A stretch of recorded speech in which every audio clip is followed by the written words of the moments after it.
One of the other big messages that I've given to so many of my clients is, how would you treat someone that you love and care for?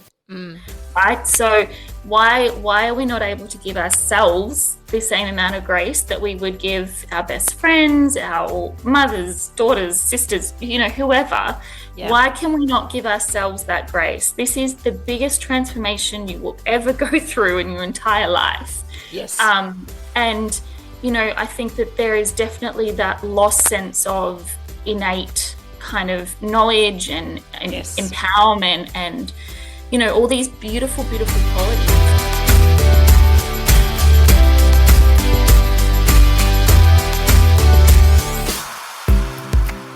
Hello, Quanta folks, and welcome to another episode of Fark the Shoulds blogcast. I'm very excited today to be having a conversation about looking after ourselves after birth, which universally is done pretty poorly in these Western countries because we're so busy doing. So let's jump right into the conversation. I am Jodie from Quanta Mama, and today I'm joined by the beautiful Jen, who is very excitingly expecting her baby very soon, but she also offers post-birth care, and she's going to talk more about that and why it's so important to do that. So Jen is Nurturing Connections with Jen, and you can find her on socials. And Jen, thank you so much for joining me for this conversation. Thank you so much, Jodie. It's an absolute pleasure to be here and to have this conversation. Yeah. And obviously something that's very close to my heart at the moment, going through my own personal journey, but also having been this being my passion for a very long time. Yeah. So, yeah. I mean, let's do a quick synopsis, because I think for people out there listening and watching, they will know that I've had 4 babies, and one of the things that I've rocked with each baby is empowered birth. Like the first one was kind of okay, and then I really, sunk my teeth into it from the second, third and fourth. But one thing that I didn't do was take really great care of myself post-birth, and that's why I really want to have this conversation, because someone even as well versed in this stuff as me, I think really if I knew what I knew now, I would do it completely differently, and so that's why I'm really keen. So walk us through what post-birth care looks like, and particularly where your particular interest is in supporting mothers. Yeah, absolutely. I mean, I think we all fall into that trap. And I think, like you said at the start, Western society is very much have a baby, okay, cool, and you're back to life. There's beautiful, beautiful traditions in other cultures that are really honouring and amazing to mothers that, keep them in bed with their babies for a certain amount of time and have all of these kind of family and villages come in for this support. And we just don't have any of that. Not sure why, but we don't. So I think that that's really come to the forefront. And, there's these bits and pieces that kind of get thrown out when you're going through these systems, like, oh, make sure you look after yourself after you have baby. But it's like, what does that actually even really look like or feel like? And I think one of the biggest umbrellas that I can sort of come to is connection and attachment and bonding. Because if we are not actually taking that time to get to know our babies and to get to know ourselves as this new parent role, that kind of sets us up for some of those challenges kind of a little bit later on. And having worked in the perinatal mental health counselling space for the last 6 years, I very much have seen how that can lead to those really difficult times for mums and new parents. So I think my biggest passion, my biggest kind of hope is to really put those supports and the focus on connection and recovery, and really asking for those supports really early on so that we don't get to that crisis point. We don't actually need to wait until we are at that exhausted, overwhelmed kind of state. There's so much we can be doing in those moments, those first moments, first few weeks when we get home with bubs. Yeah, absolutely.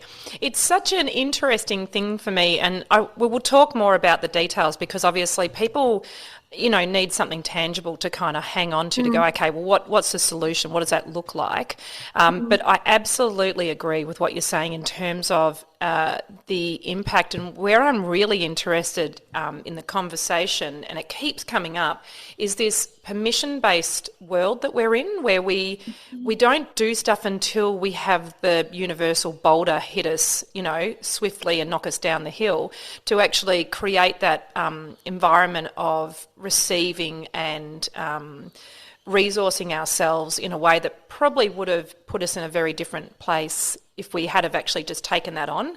And so part of this postnatal care, when we break it down for people, what I would love to do is just to have the whole baby gift thing completely rewritten so that it's, things that actually nurture the family and do promote that connection. You can literally just hang out with your baby and get the rest that you absolutely need after running a marathon, which is birth, however it unfolds. But that thing of, so what are the basics that people can do? And so when you talk about, how will you be doing post-birth care, given you are right on the precipice of welcoming your baby? What's that going to look like mhm. for you? So people have got a game plan. Absolutely. I think one of the biggest learnings that I have come through in my own lived experience this time, but as well as walking alongside so many women in my professional kind of realm as well, is that we need to start having these conversations earlier. This is actually a whole journey process. And from when you conceive, from when, you're first pregnant, that's when we should be starting to have these conversations. We really need to start to link all of this into intrinsically this beautiful, amazing transition in our lives rather than these separate kind of elements of pregnancy. Okay, now we're going to give birth and we're going to, talk about all the physical stuff and we're going to focus on all the, the physical elements and what that's going to be like and how you get through this section. Okay, now Yeah. this section. I really Yeah. would love that to be a bit more of a fluid, Mm. um, and early intervention is best. That's from my professional kind of Yeah. realm. And the earlier we can start to talk about that and start to make plans around that. And, I think when I say make plans, I want to be really cautious about that because we don't need more checklists. We Yeah. actually don't. I think checklists create such stress, and stress parents are, isolated parents, and isolated parents are stressed parents. And so, Yes. a massive message. And I know that you are a huge advocate for this, and it's Mm. about building your village, right? From Yes. from early on, from really early on, getting whoever it is that you feel you can trust and be around and have that amazing kind of like those beautiful energies with, and just getting them on board. Yeah. How do we do this together? How do we make this transition such that is extremely supportive and incredible for the whole family, right? So it's not just mum. Yes, absolutely. Because, well, I mean, there is a staggering rate of relationships that are under huge pressure in the first year of having a baby because the Yes. dynamic absolutely shifts. And, this beautiful mummy and daddy time that created this human then suddenly Yeah. gets shunted to this very dependent human being that now requires a lot of energy and Mm-hmm. is really exhausting. I know one of the things that I would certainly recommend to any pregnant couples that I'm talking to would be to rest right Mm-hmm. afterwards. But that advice was given to me and I reflect on that and I go, why didn't I do that? Because I definitely did not rest after I gave birth. I mean, couple of sleeps in there, but the advice was always when the baby's sleeping, you sleep. And I'm like, Mm-hmm. hell no. When the baby's sleeping, I'm going to go have some time to get all the stuff done that I want to get done. So Yeah. when we have these women that are,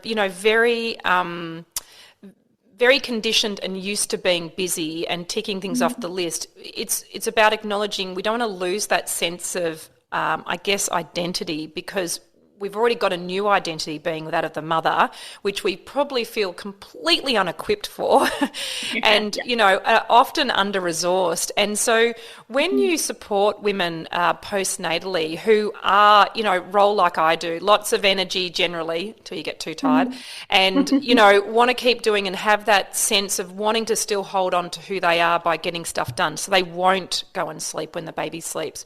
What are some of the other ways that we can still meet that need for rest and replenishment, but also meet that need of, I guess, sating the identity?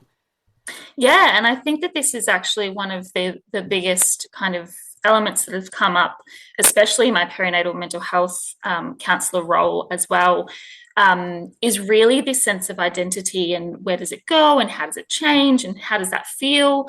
And again, I think it is about raising that awareness of when you're pregnant or when you're ready, having a baby, this is not just a physical aspect thing. This is going No. to change everything about you in Mm-hmm. a very holistic nature. And so let's talk about that. Let's talk about ways that we hold on to some of those elements of our identity and also get okay with that being adaptable. So it might not look exactly the same.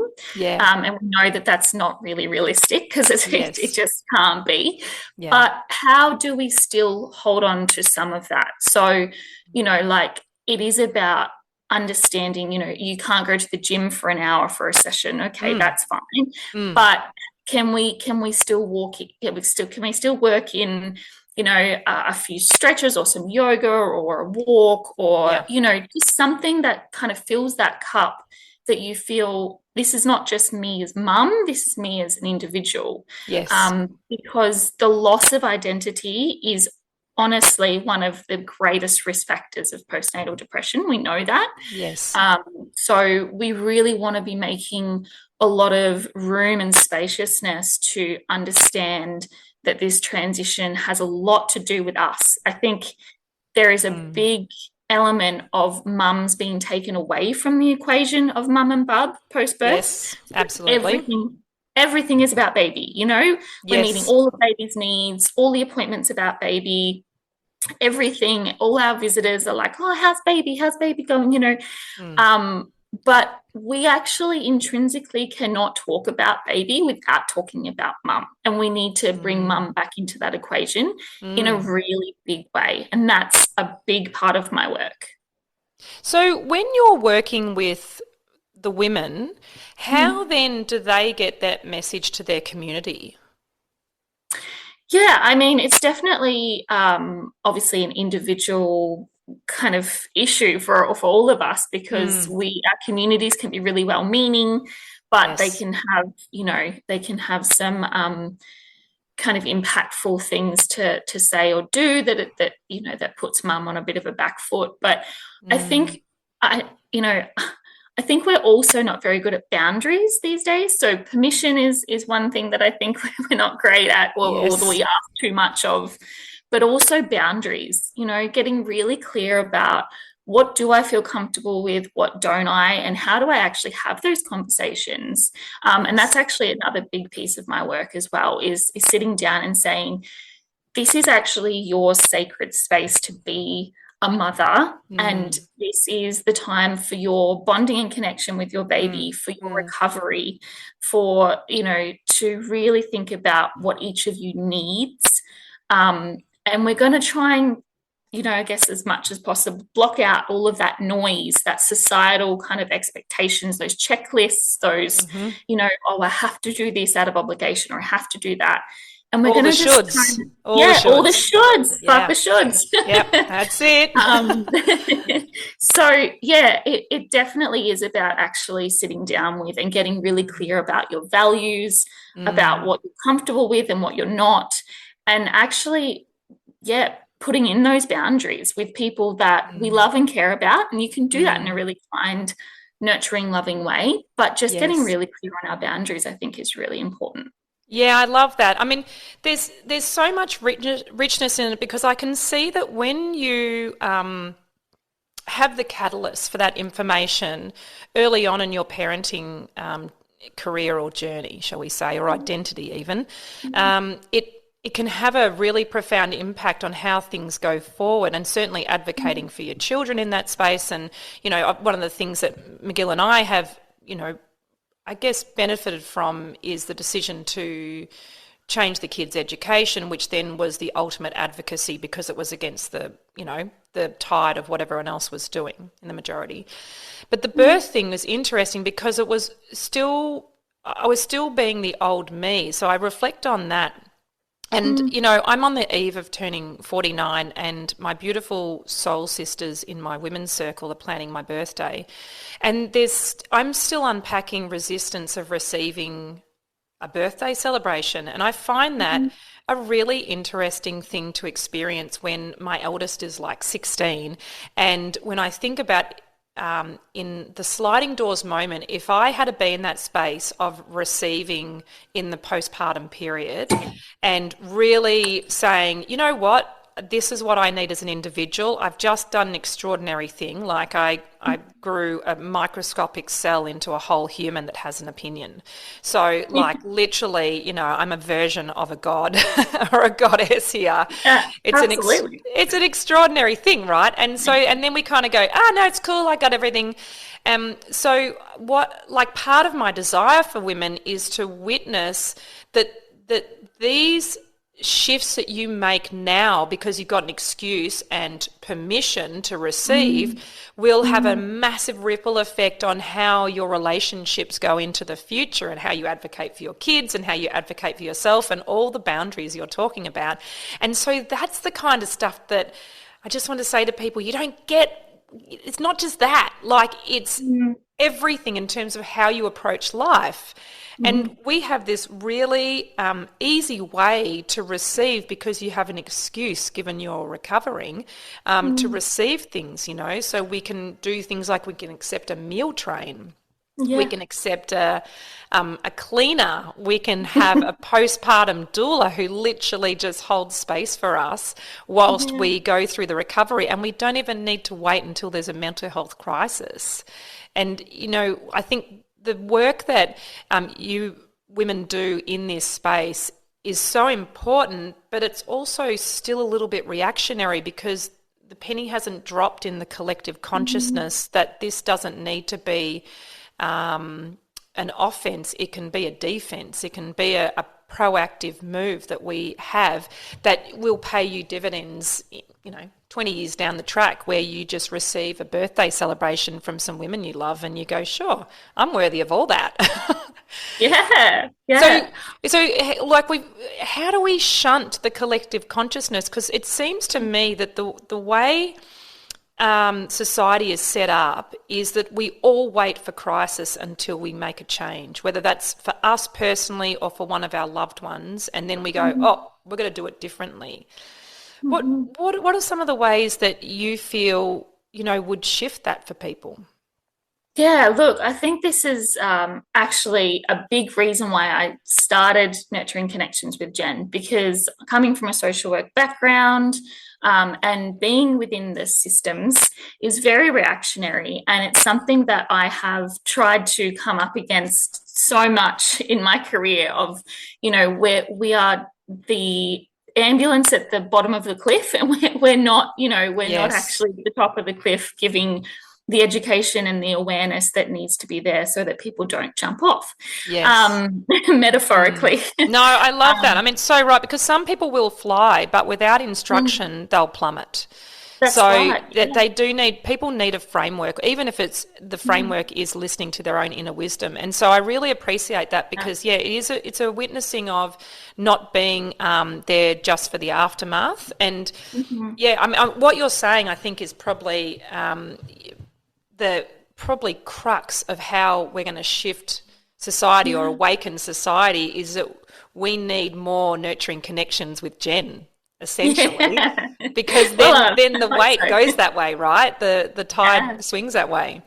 Yeah, for sure. And I guess that's why I'm saying, in the learning and growing of, I've sort of said I'm post-birth and all this kind of rhetoric.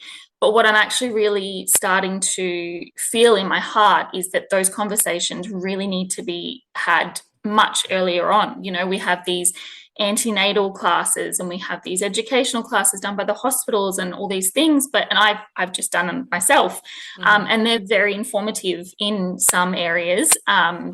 But there's this huge space that needs to be filled, I believe, and I think is really vital to our well-being and our mental health, and as you said, the ripple effect for the rest of our lives is we actually, where's the inner work? Where do we stop and actually reflect on ourselves and what's going on within us emotionally and mentally through that journey? Because that's going to actually set us up, when Bubs comes home and there is those really hard times of being exhausted and sleep, deprived and all the rest of it, is how we actually have some of those tools of emotional regulation, say, or we have some of those tools of reflecting and understanding, okay, this is sort of a challenge point for me, but this is something that I've actually looked at, worked on, even before Bubs gets there. Yes. We of course we want to capture the people that haven't been able to get to that space yet. Yes. And of course, that can still be done. But the later and later that gets done, the trickier and trickier it kind of becomes, because we've got this added complexity of this little being that we love and adore and want the best for. But in that love and adoration, a lot of what we do is completely lose ourselves, right? Yes. So we put ourselves on the back burner. And I think the biggest message, one of the biggest things, and I don't know how many times I've actually said this, is you cannot fill from an empty cup. Absolutely. And the more that we try and do that, the more we're actually depriving both Bubs and us. Yes. And we only look after Bubs if we look after ourselves. Yes. I heard a version of that from a guy called Jerry from Star Magic, and I just loved it. What he said was, you give from your saucer, not your cup. And it just, the analogy for me is you fit your own oxygen mask before you fit your child's on a plane. And I wonder if that happens in reality because we're so conditioned to be of service. But the eloquence of giving from a saucer just always reminds me that I must fill up my own cup. And then I give from my saucer to everyone. My priority obviously is always my family and my, beloveds, but I want to be able to give to everybody as well. And you're so right. You cannot give from your cup. And in fact, when we give from our cup, we don't model to anyone else how to give from the saucer. No. So in the aspect of radical self-responsibility and, being a really good community member, you need to be a whole individual at the same time. And maybe that will be part of the shift for, women who are approaching the birth of their baby, is to take some radical responsibility and say, all right, what are some of the things I'm going to need to do for my post-birth care? Because it's a lot. Like the whole thing is a lot. Plus all the hormonal changes, plus suddenly you turn into a cow and, somehow your uterus has got to shrink back down to the size it was and, like all the things, plus you got to work on sleep deprivation, all of which is possible, but because we're trying to hang on to the old identity, it's not congruent. So it's a mismatch, isn't it? The two identities are a mismatch, so there has to be a melding instead of one or the other. Absolutely. I think, one of the other big messages that I've given to so many of my clients is, how would you treat someone that you love and care for? Right? So why are we not able to give ourselves the same amount of grace that we would give our best friends, our mothers, daughters, sisters, whoever? Yeah. Why can we not give ourselves that grace? This is the biggest transformation you will ever go through in your entire life. Yes. And, I think that there is definitely that lost sense of innate kind of knowledge and empowerment and, all these beautiful, beautiful qualities, and they get taken over by these checklists. I know I keep going back to this checklist, but, if we actually think about what each of us needs, and especially what Bubs needs in this time, they need to be fed, clothed, kept warm, loved. They don't need all of these routines and these structures and these, all of these bits and pieces that come in and create this sense of, oh my God, I don't know what I'm doing. You do know what you're doing. It's the most natural thing Correct. in the world. That's right. So You if didn't we can, question yourself when you were growing the baby. I mean, that's what's interesting. exactly. For the most part, I know that medical intervention still kicks in and there's a bunch of tests that we may or may not need. Sometimes they feel like fishing expeditions, but for the most part, you didn't question it. And once you felt secure in the pregnancy being viable, you just go through the feels of whatever that is, the Yeah. symptoms and all that sort of stuff. But you don't question the fact that they're going to grow an arm or an eyebrow or a toenail. Like, it just occurs, doesn't it? Yeah. And then we got this sense of, because reflected everywhere around us is parenting, not growing humans. And so then we go into the comparison, which is obviously the thief of joy. And you Yes. forget your own inner knowing, but you have your own set of instructions. And the other thing that's really cool is Mother Nature is out there just to confirm as well, because, she's so beautiful in the way that she unfolds various things. I mean, it's a great reference for birth, but it's also a great reference for the postnatal period as well. It is, absolutely. I couldn't agree more. So that's one thing, peeps. You have your own set of instructions. You have your own innate abilities. So I encourage you to revisit that as an idea. And if it feels uncomfortable, revisit it 5 times a day and feel into it. And because at some stage you'll have an experience that reminds you that that is the case, because it exists. It's not something Yeah. you need to discover. It's something that you need to remember. You need to reintegrate it into your knowing so that it's in your mind when that Yeah. comes to that sort of challenge or whatever it might be. Yeah. Go We on, have Jen. we have so many strengths and capacities within us, and it always I just find it funny is not the right word, but I find it funny how we forget how that those strengths and capacities could not be transitioned into this context. So, someone that is very organized, or someone that, that can roll with the punches or whatever else, it's like that still applies here. It doesn't actually just go out the window because this parenting context is completely new. Yes, Yeah. it's new. Yes, give yourself grace. Yes, give yourself time. But that doesn't mean that everything that you are and who you've been and who you've become and what you have within you just goes away.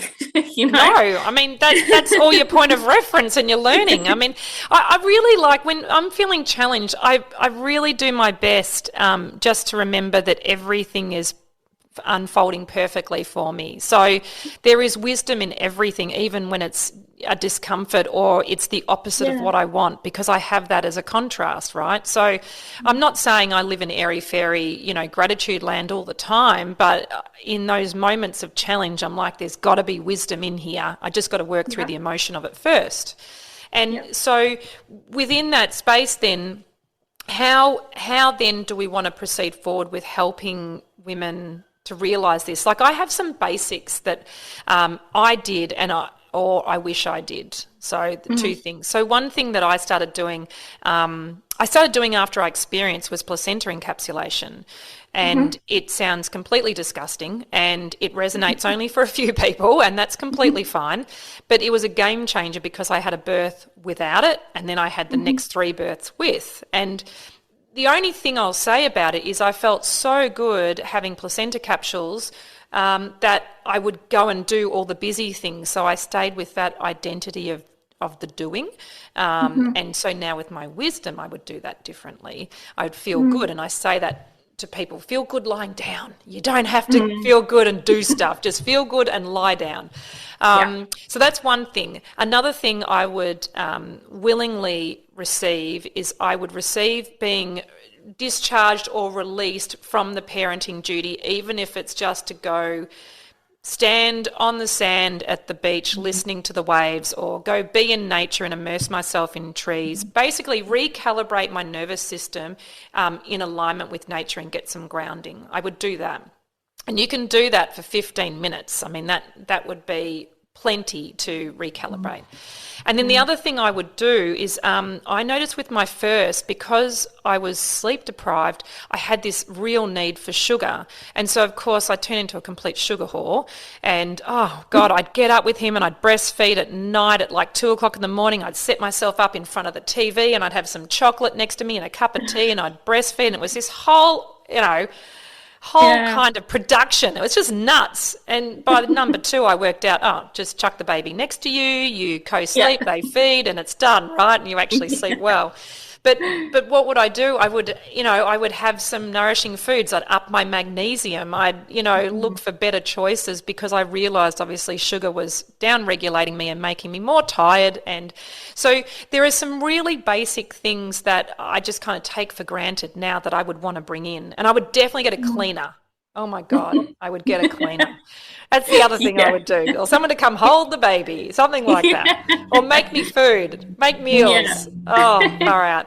What are some practical things that you suggest for women? What can they take away as going, oh, that's a cool idea? Yeah. I mean, I think everything that you're talking about, it's really interesting that you're saying you sort of take it for granted. But, when we talk about strategies, I don't like the term as much, but it's actually so much more simple than we think, or that we overcomplicate these things. We don't live in gratitude land all the time, airy fairy, but gratitude is so, so powerful. Even waking up in the morning and just thinking of a couple of things that you're grateful for, very first thing in the morning, just really sets your nervous system and your mind up into that space of, well, this is kind of abundance and joy and love, rather than, I'm going to think about all the difficult things for the day, Absolutely. So, there are these things a lot of my clients, I get to just, even if it's really difficult for them, because for some people it can be, to start just jotting down just one thing that you think you've done really well that day, or that, you've had that moment of connection and joy with Barb. And then the next day, can you do 2? And the next day, can you do 3?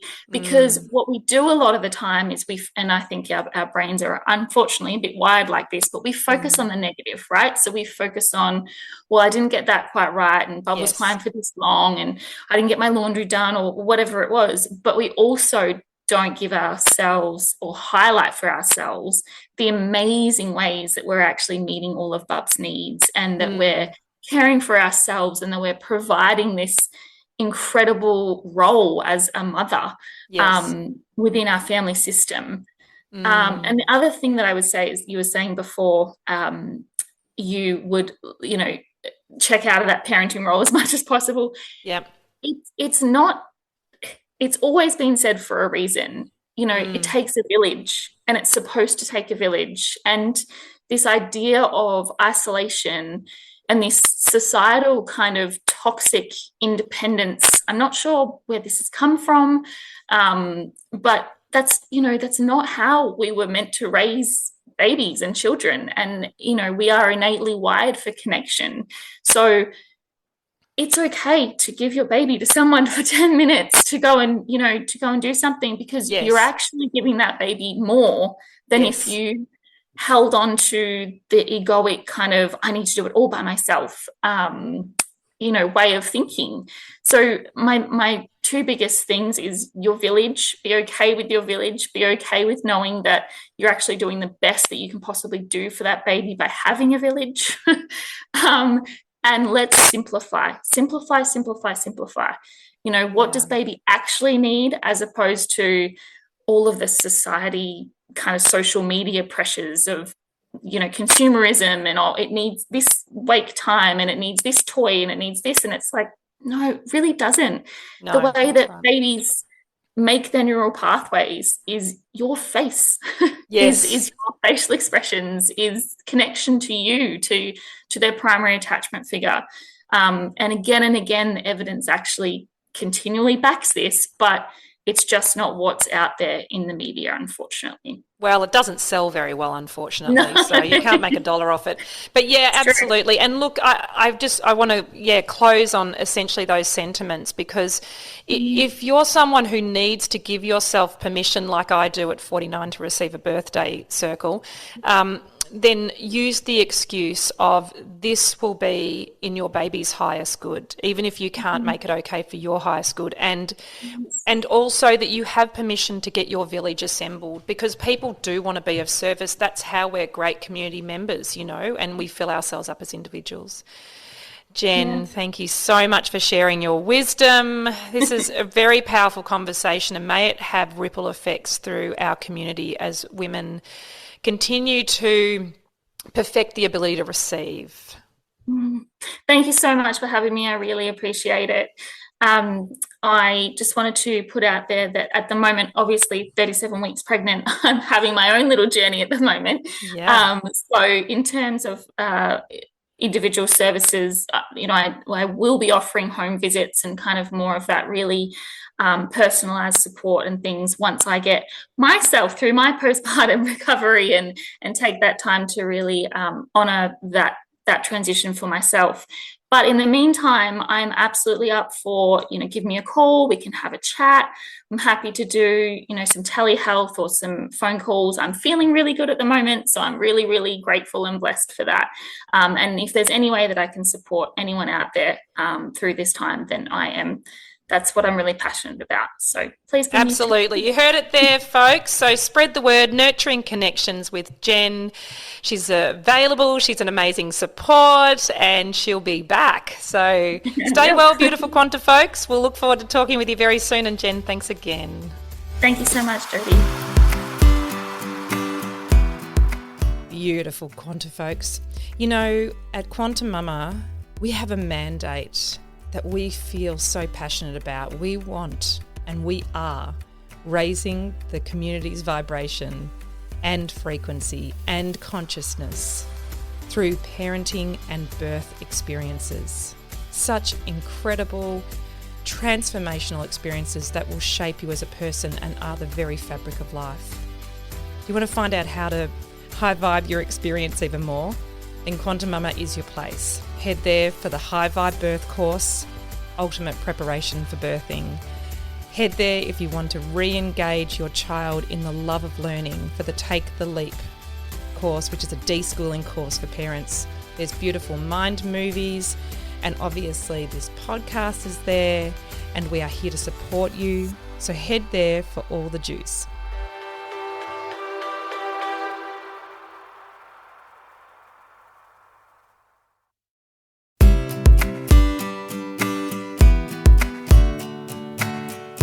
Beautiful Quanta folks. At Quanta Mama, we have a mandate that we feel so passionate about. We want and we are raising the community's vibration and frequency and consciousness through parenting and birth experiences. Such incredible, transformational experiences that will shape you as a person and are the very fabric of life. You want to find out how to high vibe your experience even more? Then Quanta Mama is your place. Head there for the High Vibe Birth course, Ultimate Preparation for Birthing. Head there if you want to re-engage your child in the love of learning for the Take the Leap course, which is a deschooling course for parents. There's beautiful mind movies, and obviously this podcast is there, and we are here to support you. So head there for all the juice.